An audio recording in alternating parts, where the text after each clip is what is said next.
Welcome back, everybody. This Week in America. Check out the website, thisweekinamerica.us. Our guest on the program today, as mentioned, is Karrie Ross, an LA-based fine artist, graphic designer, award-winning author, certified life coach, certified Feng Shui practitioner, a self-publishing consultant, branding consultant, book cover designer, a lady of multiple talents. And on the program today, we'll be specifically talking about her new book called Got Shui, Tips, Tricks, and Transformations. Karrie, welcome to the show. Great to have you with us. Thanks, Rick. Really enjoyed the book and looking into Feng Shui. And we've done programs on this before, and it's an interesting concept and one that I understand goes back, a couple of thousand years. So if you think you've discovered Feng Shui and it's something new, that's really been around for a long time, hasn't it? A very long time in the Eastern cultures, especially China. It's very well respected and has been around in conjunction along with what they call the five elements. Well, let's talk about exactly what Feng Shui is. We've got a number of people that have heard that and they think maybe it's only limited to like, okay, I'm going to put the coffee table next to the couch over here. And it's much more than that, isn't it? Yeah, what it does is it Feng Shui, the heart of Feng Shui, I like to say, is from the intention, the internal intention. So if your heart desires to have more energy in a certain aspect of their life, say their career or health, then the intention, the Feng Shui magic begins in your heart of intention. And then you apply it out into what is called the bagua. And I will send you an image of that as well that you can post if you'd like to. Yeah, we can put that up on the website. And our website is thisweekinamerica.us. Karrie's website to get information on the book is gotshui.com. That's SHUI. And you talk about their very important aspects, two very important aspects to practice and the application of the concepts, tricks, and transformation. Talk about the two concepts that are important to doing this correctly. Oh, goodness. Now you've got me. Well, you're talking about intention and action. Oh, thank you. I was just going to go to my website because I this all kind of just flows within me that I wasn't exactly right onto that. You just automatically do it as long as you've been practicing this. And that probably a good lesson for people to begin this. You might have to go through sort of the process now and think it through. That eventually it's just something that happens in all aspects of your life. It is, and on my website I do go through the explanation of intention. Right now I'm reading it. It says the conscious thinking of the outcome that we desire, which was what I was talking about from in your heart, while applying a solution suggested. And the solutions are such as moving something or adding a water element or color. Then the action is the actual action of applying that solution. So that is pretty much as simple as Feng Shui becomes.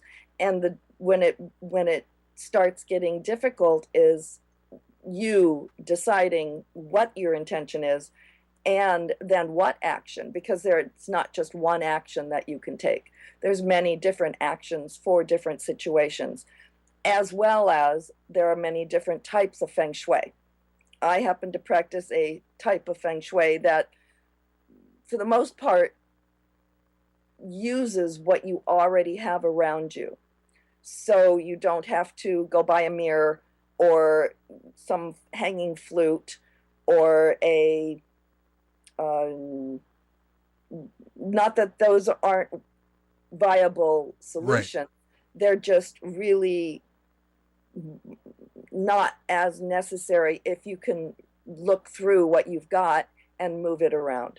So if you walk into your house and you run into a table, obviously that's telling you that's not good Feng Shui. That's blocking whatever energy is coming into your home by that table being there to obstruct a clean flow. So there's a whole concept of ease of use. And my book, Got Shui, kind of is a tongue-in-cheek solutions, problems, such as I can Feng Shui your stove. And this came to me while I was I bought a new stove last year, and I was using all the burners, and the burner on the back right just wasn't getting as hot. And so I did some like exploration as to why isn't this burner looking heating up the same as the other burners? And I noticed they had this small iron disc which regulated the the flame. And I started laughing because on old stoves you had simmer. Well, they made the back burner only simmer. That back burner is the relationship corner of a stove. And so I thought that was really, yeah, it was kind of funny. It's like, okay, relationships simmer and they flow, and it was kind of smart, but I don't think that the people who designed the stoves even thought of that. Sort of an unintentional consequence when they actually did that. Karrie Yeah, Ross is our guest on This Week in America. Our website is thisweekinamerica.us. You can go there and link onto Karrie's website, which is very simple, Shui, Shui.com. The book is called Got Shui, Tips, Tricks, and Transformations. You mentioned something before, solutions and different actions, and you talk about it in the book. Not everything that you look into, not every solution is actually going to work out, but the very fact that you're looking at different ideas and you call it the planting of seeds is good feng shui as well. yes, it is.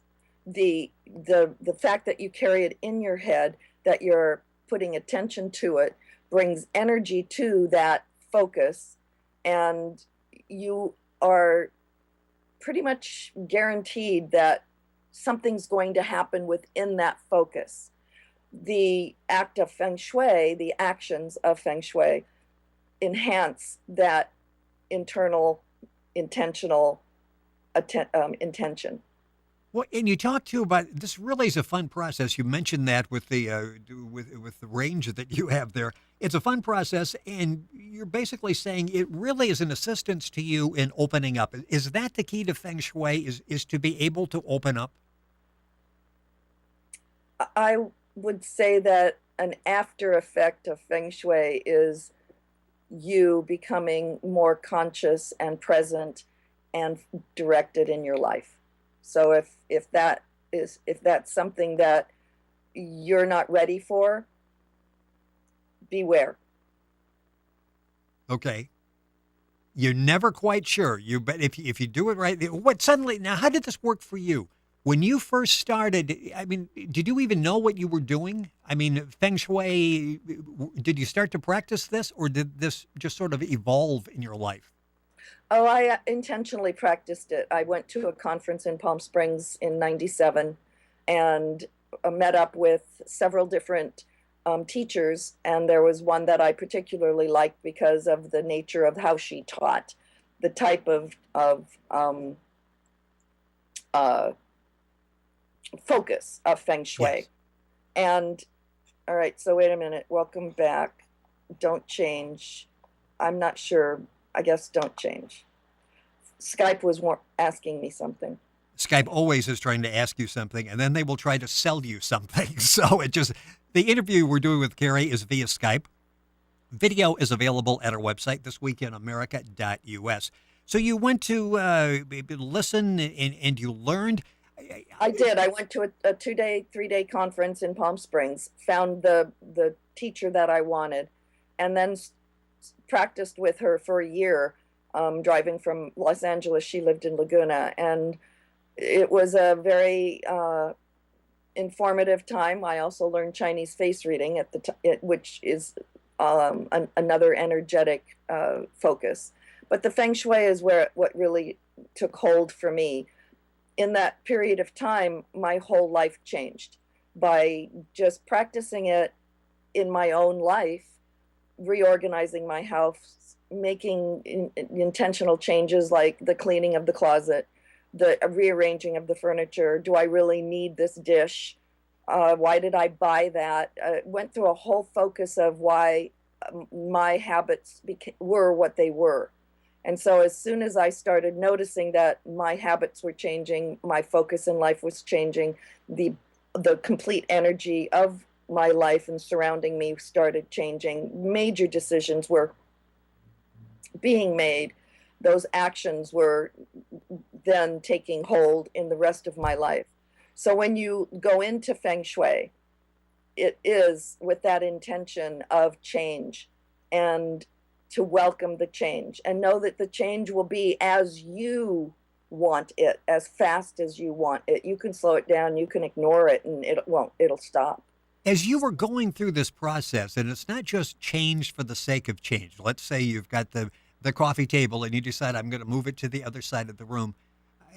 Talk about that, the process of actually getting it where it serves its best purpose. It's not just moving it. Did you go through where, okay, I moved this around, but this still doesn't feel right, and you continued to manipulate it and move things around? And get rid of things, Yeah. buy new things. You don't have to necessarily buy new things, but sometimes that really makes a difference. It functions better. Maybe the coffee table's too big. Uh, it's too old. You don't need a coffee table sometimes, so get rid of it. The idea with Feng Shui begins at the essence of the Bagua. That's BA-GUA. And that is a plan, nine squares. And that 9 square floor plan designates where each one of the energies of the Bagua exist.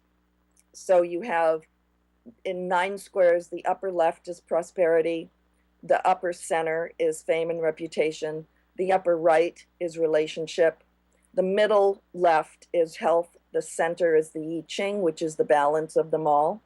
The middle right is creativity.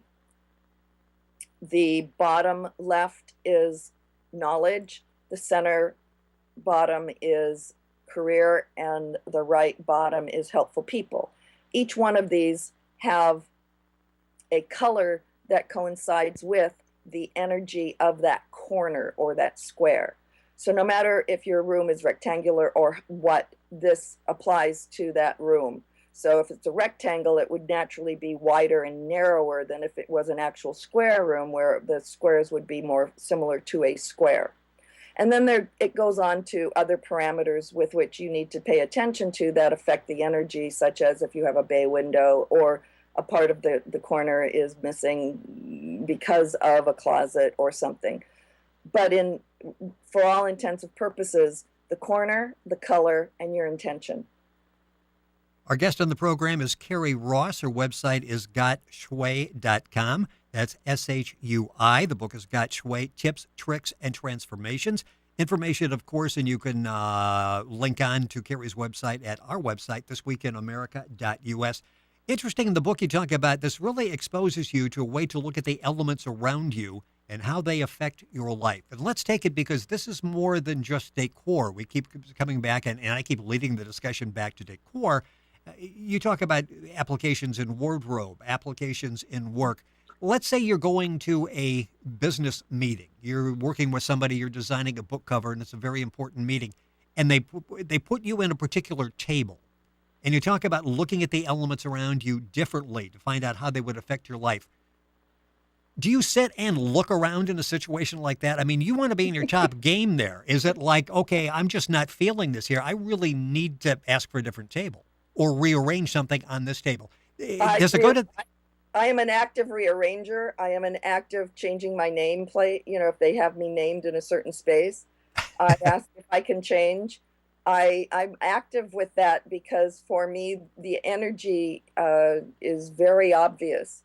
And that might be one of the downfalls of becoming so attentive to the energy of any particular space. The other thing that's very interesting is in my book, and I have 2 books, but this is my tip book. I discuss a little bit about the type of person element that you best your energy best presents. So if you were a person that I call one that aspires greatly, you would have a certain color palette and a certain style of dress. So I have a little test that I give people that I show like 5 different forms of dress. I gear it mostly towards women, but I also have some men. They don't seem to be as interested yet. But so with women, if you're wearing, flip-flops and, shorts and things like that, you would be more of a growth person, which is more relaxed. And if you were wearing, fiery silks and things, you might be more of a love person. And nurture goes into the mothering aspects, and then the colors apply to that and the form of dress. So we have these telltale visuals, like, do you have a good hair day? Are you pulled back? Are you up? Are you all over the place? And so and my glasses are a telltale for me.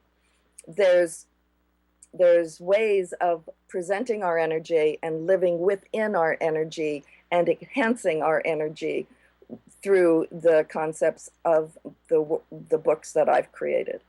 I would think just the awareness would be important. And again, the book has got Shui tips, tricks, and transformations. Karrie Ross, our guest in the program. A couple minutes left. By that, I'm saying we all have a piece of clothing. We bought it, and we're just not comfortable in it, so we don't wear it. We go out and we sit with someone, and you're on their left side, and you just feel like I would rather be on the right side. Is that sort of the inner Feng Shui speaking to us at that point? Yes, and if you have those feelings, that's a great place to begin and start studying it. Because we all go through situations like that, where we're just uncomfortable in a particular situation. Always. And before Feng Shui, or my way of looking at it that I go into and explain, you didn't know exactly how you could address that. There are ways of making that more comfortable for you. And it does begin with the awareness and acceptance.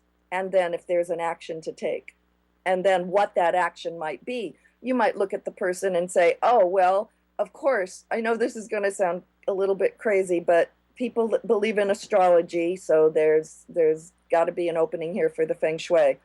But if you're a nurture person and you're looking at somebody who's a spire, they're highly rigid and focused. And as a nurture person, you're loving and giving. Not to say that everybody doesn't have all of these elements. It's just we have some that are more dominant in us. And so if you notice that there's a difference and they don't, then you are the one that works to, how can I change this? How can I even that balance, that energy that's happening? Because obviously I'm not going to be able to move. It's fascinating. The book is an excellent read. It's easily digestible. It's a pleasant reading. It will help you. Get Shui is the name of the book. Got Shui. Tips. See, I already got it, so I'm. So you want them? I'm getting it. I think everybody else has got it already. Got Shui tips, tricks, and transformations. The website is gotshui.com. Karrie Ross has been our guest on the program. Besides, many of us have inner Feng Shui. We also have inner author aspirations. Many of us want to be writers, and we'll have Karrie back on the program. I mentioned that she is a self-publishing consultant. So many people really feel they have that book they want to write, and they're just not sure how to go about it. And Karrie, we'd love to have you come back in the program and talk about that. And I've looked at some of your book covers, and I see books all the time that pass through here. And some covers, they're like given like maybe 5 minutes worth of time, it looks like, before they put them together. That's sort of like your calling card. That's maybe more important initially than what's inside the book. You've got to get their attention, right? Compelling. It needs to be compelling and push a button in the person that you want to read it. So don't save money on the book cover. That's it. We'll talk about that in a future program with Karrie. Karrie Ross, our guest on the show. The book is called Got Shui, Tips, Tricks, and Transformations. Information at our website, thisweekinamerica.us.